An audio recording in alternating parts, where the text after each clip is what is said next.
We get to hang out today, man. I'm pretty excited. CP, what's happening? up, big dog? What is happening?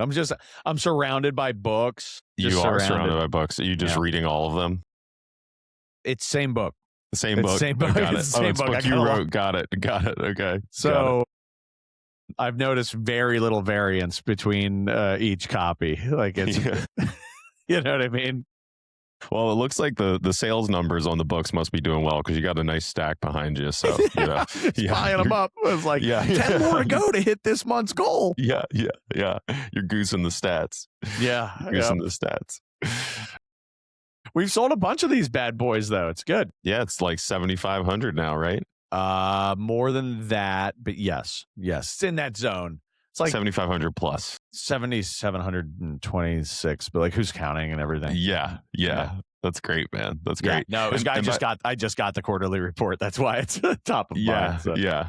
Well, and we just talked about it at the retreat, man. That's the big thing for us coming out of the last couple of days was we just had our internal strategic planning retreat, which we run these darn things every week or dang near every week, with construction companies, but we only get so many opportunities to do it every year with our team. Yeah, actually, obviously, we're coming off a bunch of really good vibes. It was an awesome time to get with our team, which is fully remote. Everybody's all over the country, servicing clients all over the country. And when we get a chance to pull everybody together, it's just awesome because we get to hang out and like talk about not work for 10 minutes, it's just really fun. But I'll actually, if you don't mind my clarifying, I wouldn't call what we did the past 2 days a strategic planning retreat. I think I would call it like an all hands.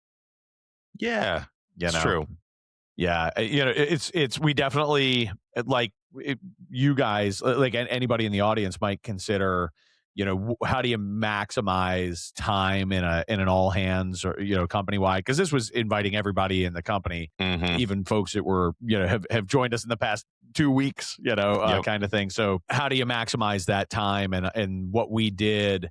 We started off by presenting the short, mid, and long range vision for the organization. We then moved into a deep dive into financial performance and upcoming financial projections. We enlisted the team's support in helping to identify cost saving strategies in certain categories where I think everybody can potentially play a role in helping to do some cost savings. So that was like a business challenge that we put in front of everybody to solve. And then we spent a lot of time breaking out into small work groups to deal with issues that the company itself identified via survey prior to the retreat or the all hands, whatever you want to call it.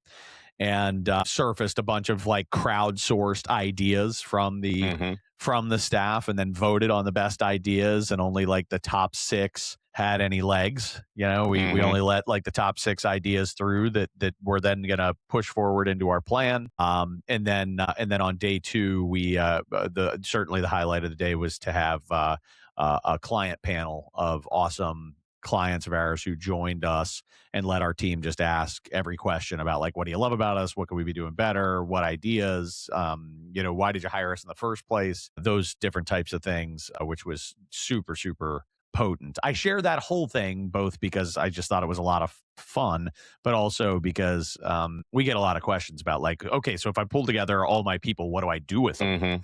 And that was I think, we've been doing this for 5 years. That was by far the best. Yeah. That we've 100%. ever had. Yeah. Well, and the other big question is, can I afford the cost to bring all my people together like that? The loss in productivity and the hard costs of the hotels and the flights, if those are relevant things for you wherever you're doing it. And we're so confident in the return on investment that we just got for, all the money that we ended up spending for it, because everybody is just aligned and the energy coming out of it was insane. Yeah, totally agree. I think you get, a 20% boost in productivity and engagement from that kind of work. And not to mention, it just makes you appreciate your company, your team, pride, longevity. I got to imagine that locked a bunch of people in for the long haul, if that makes sense mentally. Not that I think there was a gap there leading into it, but if anybody, nobody's walking out of there thinking I got to look for a job, So very, very cool. Definitely worth doing. Yeah. We collaborated in a way that I think, man, just I'd like to do that even more. Yeah. Yeah. So now how do we find time? How do we find the right way to do that? Well, I guarantee you there's a point of diminishing returns too, right? Like, let's get together the whole team once a quarter. At some point you're like, wait, this was, we already talked about this stuff.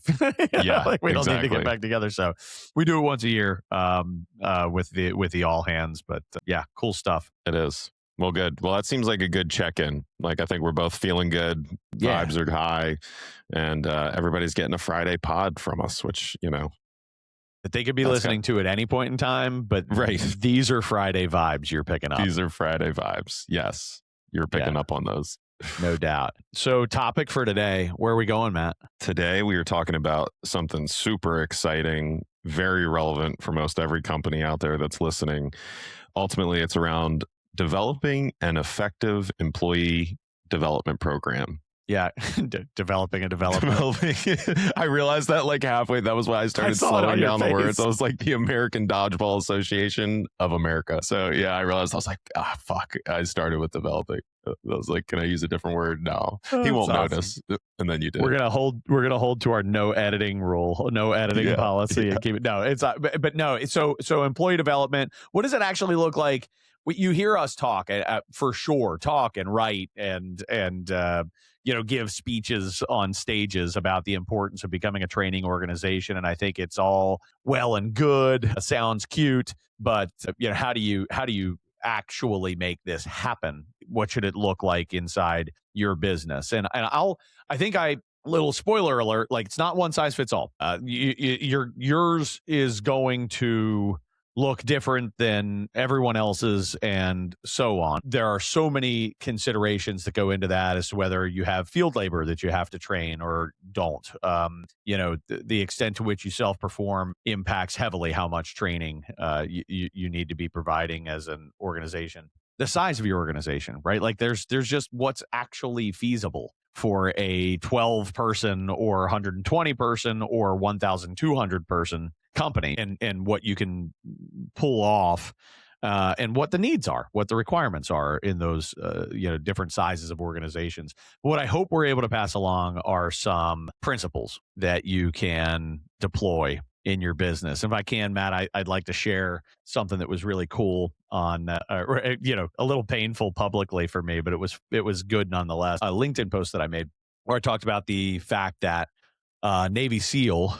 goes from being a recruit to a SEAL in 2.5 years. And they are incredibly high level operators that can solve an amazing amount of challenges in the field. And I've had the pleasure to know a couple of Navy SEALs who rotated into, the corporate world, and they are extremely highly prized in the corporate world because of what they come out with.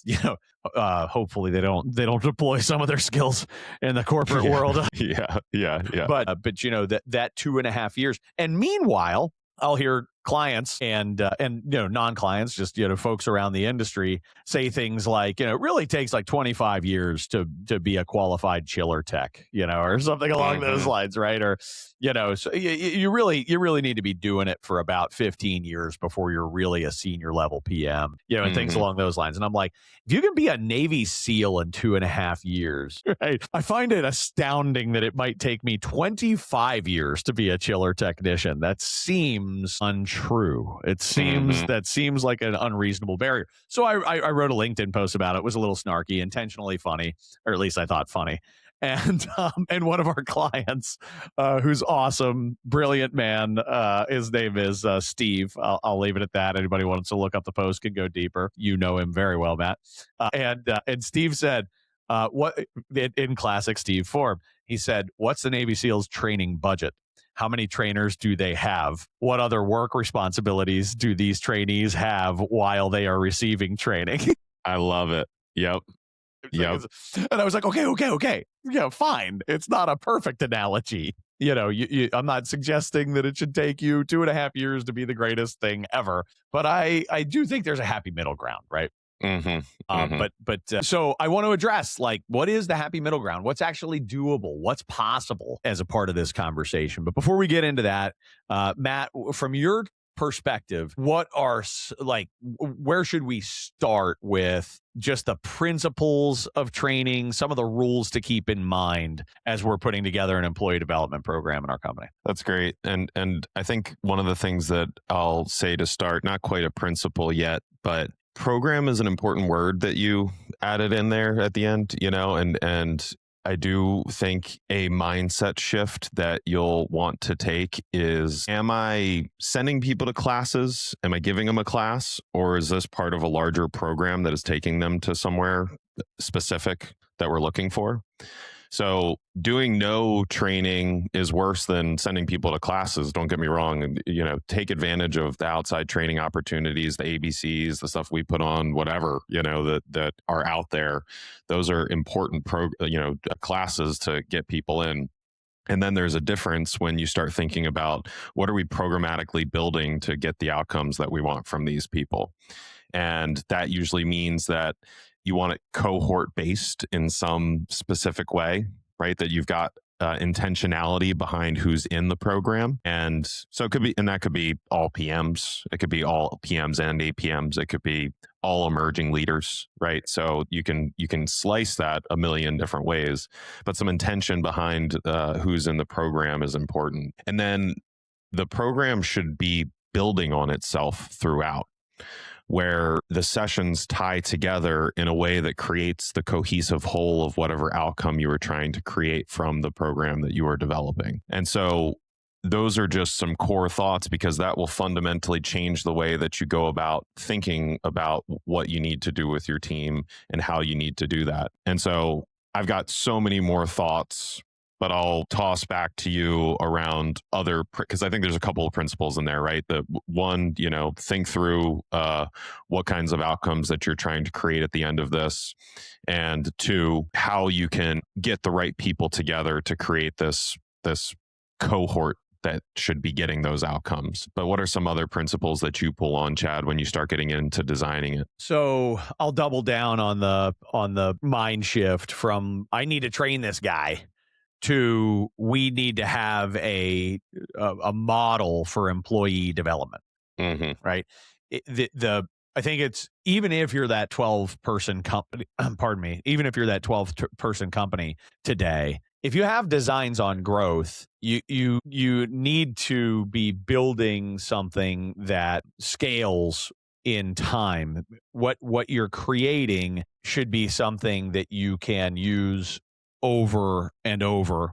Otherwise, your employee development will be inefficient and almost inevitably will have significant gaps, because what you did this time was really to help, Steve to become the best Steve he could be. And next time you're working with Lisa and you do the exact same thing from scratch, it's it's nice. It's high touch for Steve and Lisa, but when you have 70 employees and 120 employees and 200 employees, if that's all you've done, you'll find that nobody's as good as Steve and Lisa. Why can't anybody get there? Well, because you, as you grew, maybe let's say you're the founder, you're the owner, you're the chief executive, whatever, and you're so good and you really care about your people and you're investing in Steve and Lisa, and you just spend a ton of time with them and you show them everything to do and they get really good and they get to that next level. The growth that will then create, because Steve goes out and gets a bunch more work and Lisa can run it, and that starts to scale you up. You're not going to be able to spend the amount of time with the future employees that you did when you were small. So you have to build a system, and everything that you're doing should be documented and designed around how do we, replicate that. I think another, so that's a principle. And then another principle is that you have to differentiate between the types of development you are aiming for. So there's certain development that is aimed at enhancing knowledge and skills. And that is kind of a combination of, I'll call it lecture, right? And practice that you can talk about it, give them the concepts behind it, the why behind it, show them how it works. All that goes into the bucket of what I might call just training. And then there's practice, which is, I don't know, I guess another part of training. It's a component where you want to, in low risk or no risk environments, have people try what you're teaching them so that you can watch the knowledge and skill application at work and kind of do so in a laboratory environment before we set them loose to actually, where there are stakes. So think, that laboratory experimental environment versus in the field versus it, out in the wild, in reality. And that training can continue to occur out in the wild, right? And that's what we would traditionally call on the job training, which is good. That's an important component of employee development. But what I see, so another principle would be, don't jump to on the job training. Begin in the classroom and laboratory and then start to build on the job. Because what you'll then start to see are the gaps in motion. Now, what you definitely can't do is say, they've been through the classroom and the laboratory, now they're good to go, and I don't need to check on them. You're going to have to, this is where bosses tend to get involved. And people will often we need a head of training. Well, that's good. I think at a certain point, it does make sense to have a head of training for your business. Maybe it's 150 employees. Maybe it's 250. It's probably not 20. But, where you can actually justify that level of overhead. You could justify it at 20 if you are, on a hyper growth trajectory and you're making, you're like, look, I know we're going to be 200 people in less than 3 years. And so we better have a head of training. I could get way behind that, and support the heck out of it. Just be prepared to make a little less margin because you're spending, big money on training programs. But even if you have a head of training, it doesn't excuse supervisors from monitoring that in the field. People are executing what they were taught. Right. And so back to kind of the juxtaposition of what are you developing? Knowledge and skills are both really good things to develop in the classroom, the laboratory, and in the field. But then there's this other, these other two things that we talk about, which are habits and worldviews, or habits and attitudes, however you want to look at that, those are harder to train in the classroom. That starts to I can't control how somebody thinks. I can't control what time they wake up in the morning. I can't control whether they drink too much at night. I can't control, there are things that get to a point where they are out of my control. And that really goes to having an environment where they have I'll call it a coach, right? Somebody who is working with their specific things, because you'll have their specific challenges. That is, because you'll have people who totally know what to do and have demonstrated that they're good at it, but somehow still aren't doing it. And that's maybe an attitude buy-in problem or a habit, just can't find time problem. And that's where employee development goes into working with that individual to break through. And that's not something that does well at scale in a classroom. That's something that does much better one-to-one with managers. So if that makes sense. It does. Makes total sense. And I think, ultimately what you're saying is it's just having the right mindset about what you are teaching in the classroom or the lab versus what you are purposefully giving people opportunities for outside to test whether or not what they learned stuck. And then it is super cool. It really is so cool. And then I'll go into another principle or two, but it is so cool when you do a training, then you spot opportunity for person to do thing, and then you watch them fumble through it. And you're like, cool, I know what that person needs, and I can go give them support and coaching on that now. And maybe further training, but probably coaching and support, another opportunity of similar kind. Then next training, some relevant topic of new thing, and go do it all again. That's exactly right. You don't get good at shit by learning about it. You get good at it by practicing it. Yeah. Yeah. And a good supervisor is not going to a good supervisor is going to watch practice, not just be, not treat practice like a thing they don't have to be around for. And that's where, again, that you have to have supervisors that are keepers of the best practices, of the SOPs, whatever you want to call them, that are qualified to actually be able to monitor practice and say, wow, okay, cool. They did, points 1 through 6 really well, and points 7 through 10 really poorly. And I don't think it's because they don't know what to do. I think they either A, need more practice, or B, I need to work on a mindset with them, or help them to see where they have to develop a new habit or something along those lines. Yeah. But in that ecosystem, the employee development ecosystem, there is a clear classroom and laboratory training component, and an on-the-job practice component beyond that. And then have to have access to somebody who can provide the tweaks to take people from okay to good, from good to great. Yeah. I love it. Very good. A common question that we get around training, by the way, is how often should you have it? And what I have found myself is saying when somebody asks that is there's actually no one answer for how often you do your training as a part of your leadership development program or your PM development program. The cadence for the training, from what I've learned, should be directly correlated to the rapidity of development that you need from that group of people. How fast do you need to get them from A to B? And depending on the answer to that question, it immensely informs the decision that you make. And so it's still better to do something like, it's hard for people to stay focused if you're just doing 2 trainings a year, right? So like, if you're like, they can go slow. Well, then cool. Still, only doing them every 6 months is probably not enough for those ideas to stick and for them to really grow on top of them. So keep that in mind, but it should be directly related to that, which means sometimes, by the way, that you may do things like have a 3-month sprint of project management training where you do it every single week. Let's say you just signed a bunch of work and you've got 4 new people on the team, 2 new people on the team. I don't care. It doesn't matter. And we need to get good fast and get people to the same benchmark at the very least before we have this crazy summer that we're about to have. Then buckle up and get going every single week on that program, right?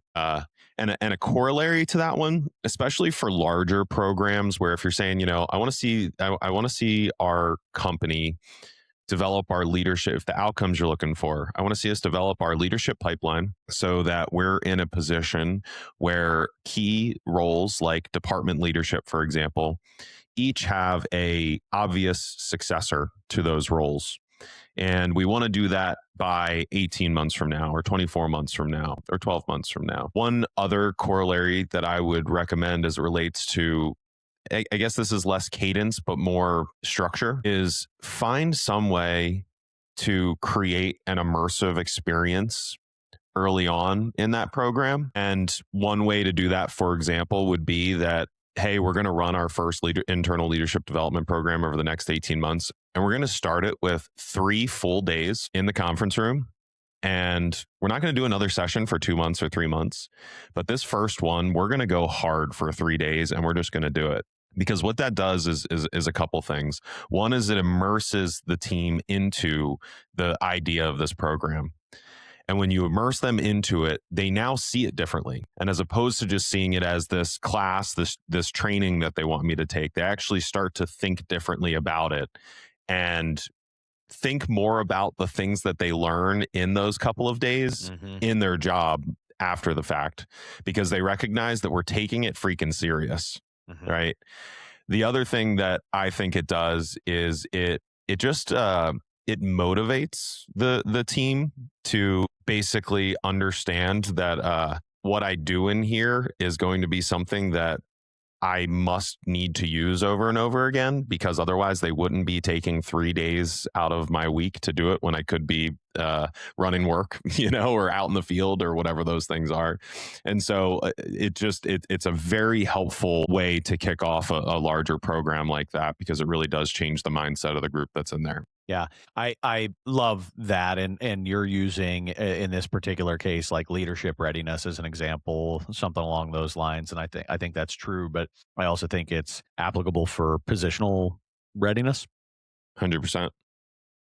And, when you look at the best training organizations outside of the construction industry context, you just look at the best training organizations in the world. You think about things like, the United States Armed Services, things like that. But you also look at the top, Fortune 500 companies and what they do. It's very, very common that the first X period of time, whether that's 10 weeks, whether that's 3 months, whether that's 2 days, whatever it is, the first X period of time, you have no job but to be in training. That's your job. And this is exceedingly difficult for small to mid-sized contractors to pull off. And I totally get it. I understand, Yes. the hesitance. And I challenge you to embrace the concept anyway. There really is so much value to making someone a trainee for a period of time and being highly intentional about their development. That doesn't mean that they have to sit in a classroom for a month. That's not necessarily what I mean. I mean, they don't have a job description beyond learning for a period of time. So I'll share an example of what I've seen done really well. For example, with new project managers, new PM gets hired, and maybe they've been a project manager before. So in our minds, we're like, wow, great, they're a project manager. We're going to hit them with workload. For your first month, you don't have workload. For your first month, we have this class that's going to be a half day, and you're going to learn, the XYZ Co way for project management. Then we have this set of online recordings that we've developed over the years of other trainings that we've amassed and organized into an intentional workflow. And you're going to have quizzes that you're going to take. And then on Friday, you're going to meet with your supervisor, and they're going to review some skills and knowledge with you and confirm that those things have stuck. And then the following week, you're going to spend the entire week with this project executive, and you're not going to do anything except for ride along, take notes, and ask a bunch of questions. And we're going to give you a checklist of things that you need to observe and ask over the course of that time, so that in week 2, you're learning from our most experienced professionals in this zone, how they do their work and what they need from their PMs. And you're going to watch how they interface with that team, right? It's this curated process. And a lot of people just call it onboarding, and I don't think that's wrong. But I think when people conflate onboarding and orientation, they're like, we have an onboarding. I'm Oh, like, great, what is your onboarding? And they're like, well, we give them their computer and their passwords, and we show them how to use the tech. And yeah. I'm Yeah. like, that's Yeah. orientation. Yeah. That is not onboarding. And so going back to your concept about, like, there are times when the frequency should be a lot. To me, when somebody is first hired, and I don't care if they have experience or not, they should undergo an intensive for a period of time. And that could be, like I say, it could be 2 days, it could be 2 weeks, it could be 3 months.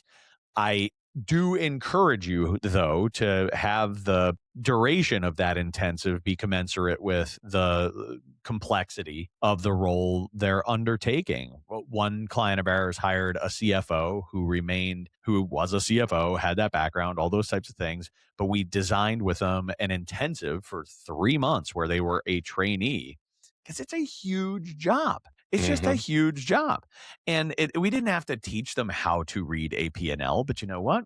We did want to confirm that they understood a handful of things. We didn't want to take any of that type of stuff for granted. We wanted to make sure that we closed any little gaps. Now, we did a lot of Hmm. work in the interview process to make sure that we didn't have like a dud, right? But you don't want to take anything for granted. My God, how many times, Matt, have we seen clients hire PMs or superintendents or fill in the blank who have resumes with 8 years, 10 years of experience in that Yes. role, and they come in and they don't understand like fucking basic stuff. And then you get all mad. You're like, I can't believe that guy, blah, blah, blah. And then they like, fire them instead of just Yes. identify the gaps and close them right out of the gate.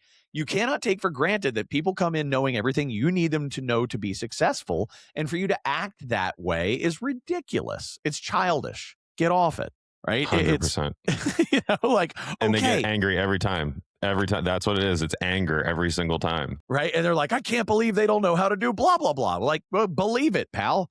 The companies that they worked at beforehand didn't train them on this shit. And if you don't, then you're just going to pour whatever money you just spent down the drain too. So why don't you get good at fixing the problem and have an employee development program, a system for them to, for you to take people with good potential and people with applicable backgrounds and ensure that they have everything they need to be successful in the role. So I look at that as like that positional onboarding is a prerequisite. It's an intensive, and it should exist for all of your roles, but it should definitely exist for all the roles that you have multiple people into and you're going to be hiring into every year, estimators, APMs, and so on, right? Yeah. So we have like positional onboarding, and then I like talking about cohorts, positional mastery. Okay, now we have an ongoing, and now that is lighter touch. Once a month, we get together and we do a PM training on the fourth Friday of every month, or whatever that is, and keep the habit going. Keep the have a curriculum. I've been through this training, and it doesn't hurt to go through it again. Like you're gonna always tighten up your skills. Reinforcement. And maybe you'll teach it next deal. time if you've been through it before. Exactly. And I found it's hysterical. Like the veterans who've like been through the training, you think that they'd be like all checked out. Nah, dude, they love it. They get an opportunity to say, this is the answer. This is what you do. And right, like that kind of stuff. It's just like, it actually is a rapport builder, and it's a confidence builder. And you're exactly right, man. Like that person now becomes a staff trainer that you can say, hey, you run these, right? And that's now you've scaled and you're scaling further. Maybe it was the CEO who was running those when you were 50 people, and at 150 people, the CEO has entrusted a team of people, to run that training. And then the last thing that I'll say, and then I'll get off my soapbox, is positional readiness training post onboard. So like for the next position. Quick break to tell you that if for some strange reason you're listening to this and you like the way we think, we've got more good stuff for you.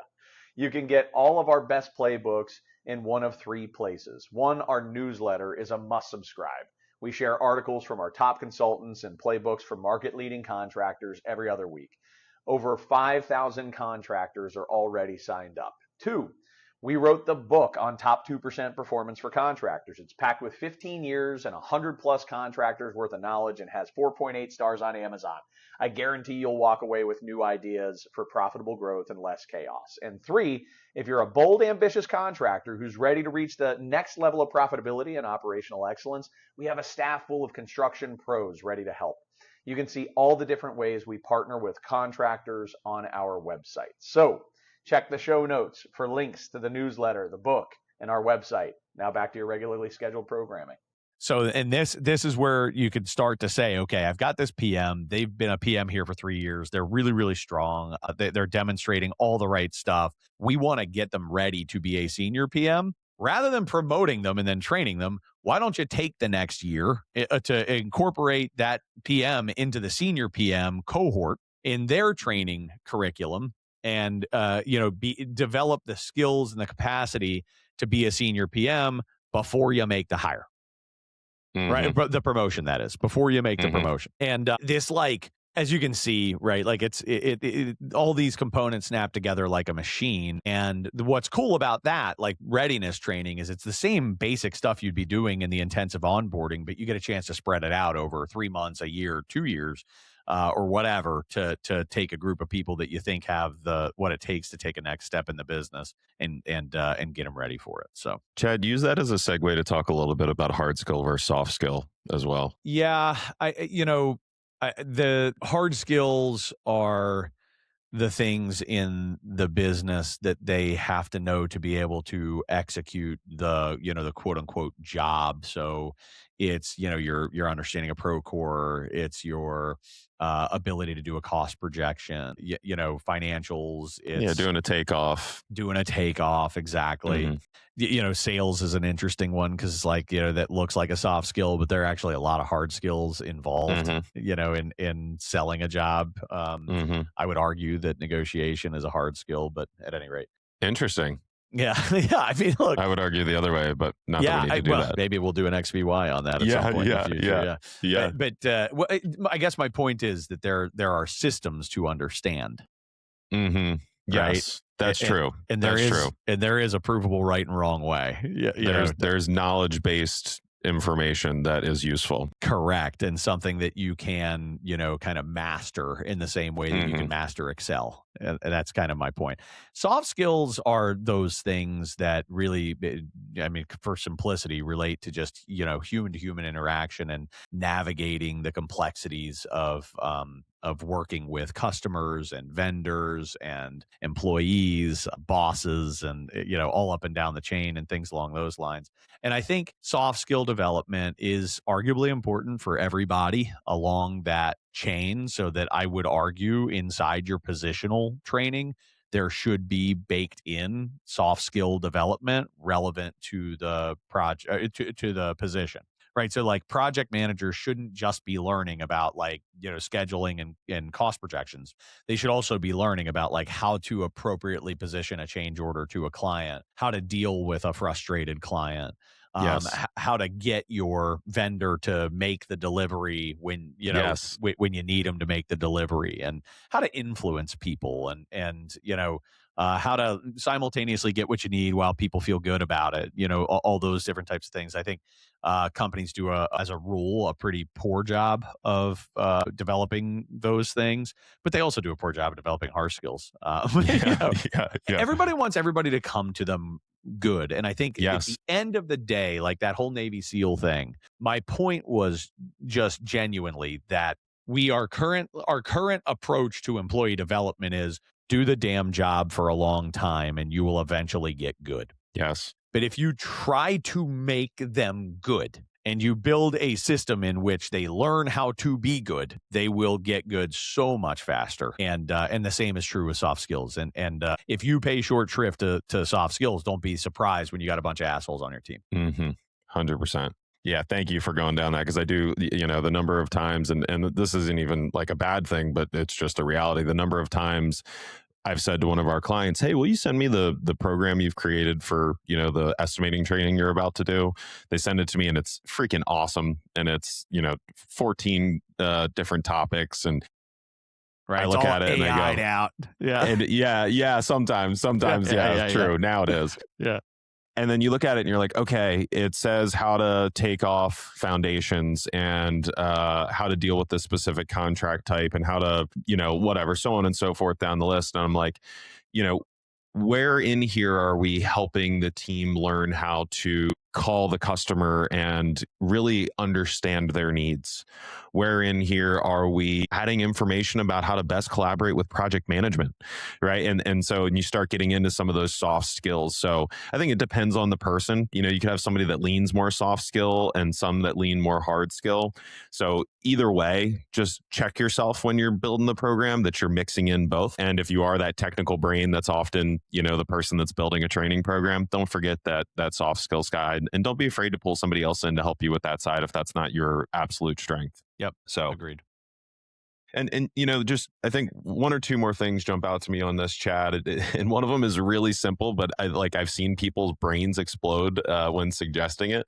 Record everything. Every single one of those PM trainings that you do, record it. It's never been easier to record what it is that you're doing. It can go right on Teams, or there's apps, there's separate recording devices, there's so many things. And every single time you do one, it goes into a folder. And beyond that, it goes into the onboarding program and people can watch that stuff. And a manager can say, hey, I know it was 4 months ago, but you're dealing with this thing. And that thing was the thing we talked about 4 months ago. Go back and rewatch that training, come back to me with questions. It can be repurposed in so many ways. So simple rule, record all of the training that you were doing along the way. Couldn't agree more. Couldn't agree more. I'd even take it a step further and say, don't just record your training. Record internal conversations, coaching conversations, Right. Things along those lines. There's so much gold in what you're doing day to day. You are actually demonstrating what good looks like every single day. There's got to be a way to capture that, and there are ways, to Matt's point, to capture that today and turn all of that into just genius content. Yeah. No, so true. So true. And so maybe, last thought, feel free to pepper any on top, but a last thought that comes to mind for me is just, I've learned this actually in our own business. I've found that it's actually easier for me to strategic plan for our clients than it is for me to strategic plan for Wellbuilt. Because with our clients, I see a problem and I go, this is how you fix that problem. You need to go do this. When it's internal, what I found over the last year is I go, well, I think this is what we need to do, but this person's got this on their plate and that's going on and our calendar is like this and that. And I start clouding up and then I start thinking, okay, so what could I make happen with all of that baggage in my head? And I probably learned this from you, Chad, but the thing that I've had to I repeat it to myself, it's a mantra when I'm going into that strategic plan internal brain is I give myself permission to dream about the ideal and to ignore the current situation. Yeah, yeah. And when I go and I dream about the ideal, I figure out what's actually needed. And then I'll figure out how to fit that into the current reality. And it might mean that some of that ideal needs to change. Don't get me wrong. You don't always get to plug the ideal into the outlet and turn it on and it all works out fine. But it fundamentally changes the way that you think about it. And so it's so hard in most instances. I can't tell you the number of companies that are not training because we don't have time to train. We don't have time. We don't have time. And if that is you, take 3 hours and give yourself permission to think about what the ideal really should look like to get those outcomes that you're looking for. And then we'll talk about how to implement it. It's awesome. Great convo, Matt. Appreciate it, man. Great stuff. Good topic. Thanks for suggesting it. Yeah. Yeah. What are we gonna debate here? Fits into this conversation of employee development in some ways and retention and keeping people around. But basically, should you hire a recruiter to find you people that then you bring in to train and get them skilled up, or should you do that recruiting internally? Mm-hmm. And so, which side of that coin should you be on?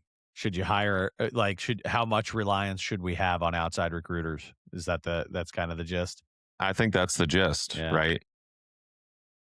Go ahead. You look like you're chomping at the bit. I have so many thoughts on this particular. Look, there's a space for outside recruiters, no doubt about it. I think the primary space for outside recruiters is when you have to do under the radar searches. You've got somebody in a role that you can't have nobody in that role, but that person is not the right fit. And you know that if you go and, advertise XYZ Co as hiring a controller, your existing controller is going to be looking around like, but that's my job. Yeah. That probably makes some sense for a confidential search to reach out to a third-party recruiter and have them manage that process for you professionally and confidentially. Keep it off the radar. I really believe strongly that contractors need to own the recruiting for their recurring needs. That's probably the biggest thing, right? Like hire an outside, hey, you're going to hire a business development executive. You have none of those on the staff. You don't even really know what good looks like as a business development executive. Go get a recruiter who specializes in business development executives to go out and find you a business development executive, right? That can make some sense. I surely hope you know what a good PM looks like. I surely hope you know what a good estimator looks like. I surely hope you know what a good foreman or superintendent looks like, and so on. And if you are dependent on outside recruiters for those positions and you're a company of any size at all, you're going to find that your outside recruiting spend is absurd. Right. One of our clients, about 120 employee company, was spending upwards of $500,000 a year on outside recruiting firms for PM and superintendent roles. Yep. And I wonder how many of them stayed. Wonder how many were good. The failure rate so high. It's just a mess. So I think everybody kind of knows that they should own that internally, but then they just end up grasping at straws. And I get it. I get, like, you have a whole bunch of other things going on, and recruiting doesn't really fit into your basket. But I would lean very heavily on the idea that you must own recruiting internally for your recurring need roles, for the roles that you are going to have to fill yourself. I'm sorry, that you're going to have to fill regularly. Mm-hmm. You can't be relying on a third party source for that. Not just the cost, but also the success of the hire, to your point, Matt, right? Like, what the number one success for sticky hires are employee referrals, right? That's number one. Employee referrals, people that come in through your existing employees network, friend network, whatever, those are people that have the highest rate of success. I think there's a pile of reasons for it, but not the least of which is that your existing team kind of, knows who the dummies are and who the smart ones are in their existing network, and they're like pre-screened. So yeah, we can get into a little bit of how. It's probably a separate episode for like launching. Yeah, it honestly is. Yeah, it really an effective internal recruiting effort. But that's where I come down on it, Matt. I wonder what you have to add or differentiate. Yeah, no, so I totally agree. On the recruiter side, I do think it's worth saying that there is a time and a place for it, just like you said. And I think especially if you don't have that competency already, that can be a good use. And the other one that and this might just be surprising more than anything because it surprised me. I have seen that hiring at the executive level through a recruiter is more successful than hiring at the doer level. So you're more likely to find a good vice president through a recruiter than you are to find a good project manager through a recruiter. It's hard to bring that person in from outside, and there still are failures when you make those higher level executive decisions. So I don't want to make it sound like it's just do this and it'll work out fine. That's often not how it goes either. There's still a lot that you need to control. But I do find that there are people out there who their boss just told them that they don't want to grow anymore, and they're really interested in growing, and they're already in a VP seat at where they work, and they go contact a recruiter because they just feel disappointed that they're not allowed to grow their division anymore. Mm-hmm. And then they go find a company that wants somebody to grow a similar division, and there's great alignment. So that kind of fits into the puzzle as well. And then beyond that, what comes to mind is that recruiting should be everybody's job. That's the best case scenario. And that goes to your employee-based referral. But beyond that, at the very least, don't let it just be your responsibility as the founder, CEO, or whatever you are. Put that responsibility on your department heads to be active in the recruiting of the people that they need, and going to job sites and just noticing this PM from a different trade. But man, when they're in the meetings, they're good. And shaking their hand and getting to know them. And each person in your company is capable of writing a LinkedIn post that talks about what it's been like to work there and how they're looking for somebody, or to post a job ad on Indeed, right? And so one of the reasons why these things often get overlooked and that people can't find people and they just go, oh, we'll get a recruiter, is simply capacity, the capacity to be able to do it. And the more that you distribute that capacity across your team, for each individual person, it's a fewer number of hours that they need to spend doing it, that they just need to find how to fit that into their role, as opposed to, again, think about if it's you, the founder, and you're trying to do all the recruiting. Well, now we've got all that you're already doing as the founder, CEO, president, plus 25 hours, a quarter doing recruiting activities, and it starts to become untenable. So drive that responsibility down, allow your people to come to you and make recommendations that I believe we need another project manager, right? Like, teach them how to recognize those things.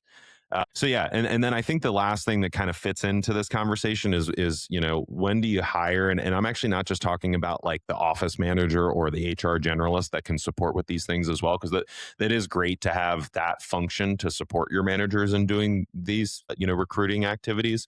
But actually, I'd like to just kind of mention when do you hire a talent acquisition specialist or an internal recruiter?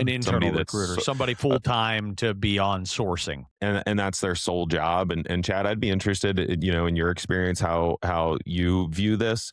I'll just say from mine, what seems clear to me at this point is that first of all, it probably starts to happen at a higher revenue size, something over 100 million. Doesn't have to be that, but that's where I've seen it. And the other one is that the get work side of the business is so strong at producing backlog and pipeline that you can see the growth that's going to happen, and that growth is consistent. And the only way that you can really screw up that growth is if you fall on your face with the projects that you sign, and you then backtrack to this need to be onboarding people all the time, whether that's PM, estimator, superintendent, to be able to maintain that growth trajectory. And when you start to feel that, I'm not sure how we're going to be able to keep pace feeling, and we can see it for 12 months, 18 months, 24 months, and it's sustained. It is so worth looking at a full-time recruiter to come in-house and to put those resumes in front of your people to get that onboarding process going all the time. I agree. I think that's a good. So you took those two scenarios, big companies and companies that can see a whole bunch of work coming down the line.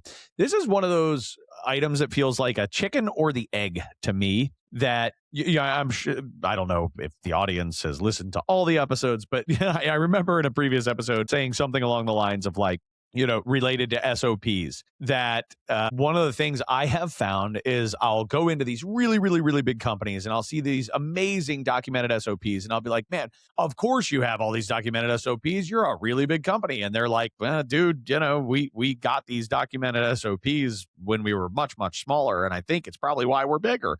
I think it's actually very similar on the recruiting front. Now, whether you hire a full-time talent acquisition specialist or whether you are just excellent at getting your department managers and even direct hiring managers to participate in employee sourcing, and the whole team is really a recruiting engine, whatever it is, right? Like people, for God's sake, people are like the biggest bottleneck. Yes, bar none. 100%. And furthermore, they're the biggest multiplier, bar none. Like, I just genuinely believe that if you load your team with awesome people when you don't need them, you will grow into it. You just will. Those awesome people, if you have A players, imagine a team of A players. You got 4 more PMs than you need and 2 more estimators than you need. And right, like I could keep going around all the positions, but won't. If you had all that going on, you would grow. There is no question in my mind you would grow. So I guess my overall sentiment would be that you should probably consider this, particularly to the extent that you are struggling to create a recruiting machine across all of your hiring managers. You should consider this position earlier than you think, and own that internally. And let's say you're going to pay $100,000, $120,000, $80,000, somewhere in that zone, right? $80,000 to $120,000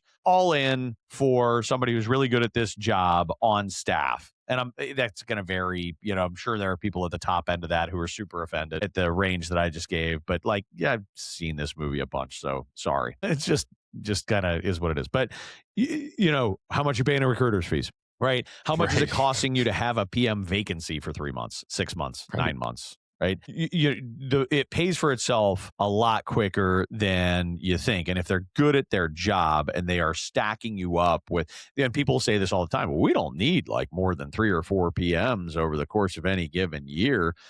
Again, I'm just back to saying like, but what if you had 10 A players? Would you hire them? And what would your business be able to do as a result? Just ask it.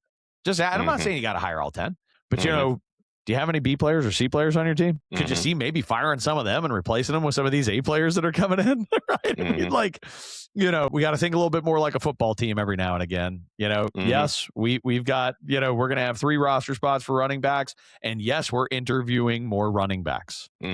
So, get out there and kick a bunch of ass and you have nothing to worry about. And on brand. I'm the asshole in the conversation, but I think options on the hiring front create huge opportunity for the business. And now I'll finish with one like hard metric. If you are hiring 10 to 12 new people per year into your business that you can't execute through just putting an ad out and having qualified candidates come in. Right. So maybe you're hiring, 20, but like 15 of them are easy to fill and they're satisfactory filled with just an Indeed post and calling it a day. Right. Then you wouldn't qualify. But like if you have 10 to 12 roles that you're like, man, we got to do some search for every year, that I think you're ready for a recruiter. Awesome. Great stuff, Chad. Cool, man. What you reading? So I got like 7 chapters left of Churchill. Okay. I got like 7 chapters left of volume 6. So I'm going to be very sad, but I've actually found my next addiction, which if you listen to the last episode, you'll know that I'm just continuing down the path. I am reading The Hobbit by J.R.R. Tolkien. And so, and yeah, I'm like about to go on a spree of the Lord of the Rings universe, because there's like the books that he's written, and then there's these books that he published. And then after he died, his son went back and compiled his notes, and he wrote so much collateral to explain the world and how it formed and all of the world building behind it that informed the stuff that he published.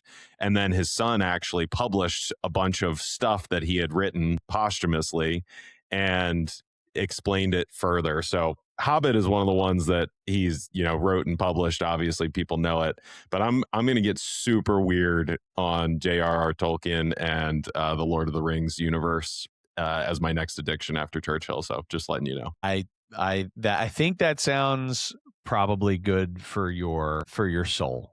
That sounds good. It's so good. It's so good. Yeah. It's so good.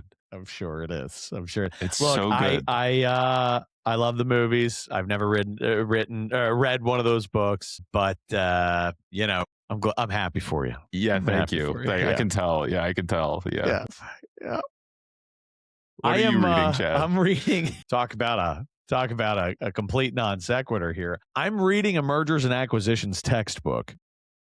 Nice. You've been thinking about reading that for a while. Yeah, it's or you had it in like your Amazon cart for a long time or something, right? Yeah. And, okay. And I'm pouring through it, and it's really good. It's a very useful guide to understand the different sort of forces at work beyond kind of the stuff that one would know. It's definitely like a 400 level book and not a 100 level book. So that is meeting me right where I kind of need it at the moment to bridge the gap on some, the nuances that impact valuations and the types of equity stacks that get put together and all the different exit vehicles beyond the traditional exit vehicles that we tend to think about. So it's definitely expanding a necessary knowledge gap for clients, and looking forward to putting it to use. So it's going good. That's awesome. Have you fallen asleep reading it yet? Every time I fall asleep reading it. Yeah, every time. And you wake up and you're like, why am I like under a weighted blanket? Oh no, that's the textbook on my chest. Yeah, usually my face. Yeah. Yeah. Thankfully, I don't wake. It doesn't take long to realize it has happened. It's like a bonk. Like there we are. Yeah. Goes quick. I'm sure it's great. I'm sure it it's is. Great. No, it's really can't wait good. to It's just hear about I read it. right before bed, so that's what we do. Yeah, that's what you do. All right, brother. Well, have a wonderful day. Thank you so much for the riveting conversation. Thanks, everybody, for tuning in. As always, really appreciate your support in the audience. Yeah. Thanks for listening. Go be nice to somebody today, guys, and keep growing. Keep growing. Fun stuff. See ya. That's a wrap. If you enjoyed the conversation today, subscribe to the Well Built Podcast so you don't miss the next one. New episodes drop regularly. And if you want more tips and tricks like the ones we dropped today, subscribe to our newsletter or get your copy of the Big Book on Market Leadership in the show notes. Last but not least, if you're ready for the real thing, we'll get in the trenches with you and turn our advice into market leading systems customized for your business. All links are in the show notes. Thanks for listening. Now go build something.